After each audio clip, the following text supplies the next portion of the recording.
Hi there, Grant McComey here, your host for Travel Oregon's Grant's Getaways, and this week we're heading into the Columbia River Gorge near Corbett, Oregon, and we discover one man's vision for peace and serenity. Even though it's a century old, it is alive and well. Come on along. It's Solitude, the finest recreation destination called Menucha. A century ago, America's greatest highway was built in the Columbia River Gorge. A fine place to visit, and for Oregon's Julius Meier, an even better place to live. Meier, owner of the largest retail store in the state, Meier and Frank, built a country manor that rivaled the largest estates in the country, with a tennis court, swimming pool, and gardens galore. So this was the formal rose garden. It would have included thousands of roses. Local historian Lynn Gibbons says the estate was called Menucha, a Hebrew word for still water, and Meier was generous to a fault. He opened his property each summer to thousands of employees who escaped the city heat for the cool beauty of the gorge, and more.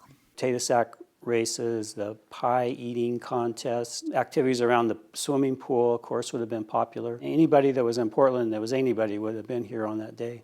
He wanted a place that he could relax and enjoy the beautiful scenery. I mean, he was an Oregonian through and through.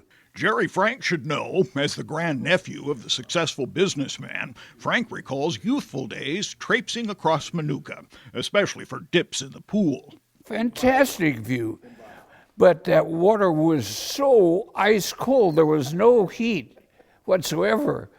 Jerry is linked by birth and profession to the famed Meier and Frank business, and his family pride shines through in his latest book, Jerry Frank's Oregon. Jerry loves to share stories about his famous uncle, who went on to serve as Oregon's governor in 1930. In fact, as we took a short stroll through the master bedroom, Jerry let me in on a family secret. Governor Julius Meier had a hidden one-way glass in his bath. There, you can look right over there, and Joe is there. I don't want to see him. So close the window. Just tell him that I'm not around. Who's going to have audience with the governor? That's right. These days, Menucha is owned and managed as a retreat and conference center by the First Presbyterian Church of Portland, who bought the property in 1950. Jerry says Menucha is as wonderful today as he remembers it 80 years ago. A fine place for reflection, exploration, and worth your time for a visit. Particularly, it brings back visions of the people involved, the family. Yes, it does.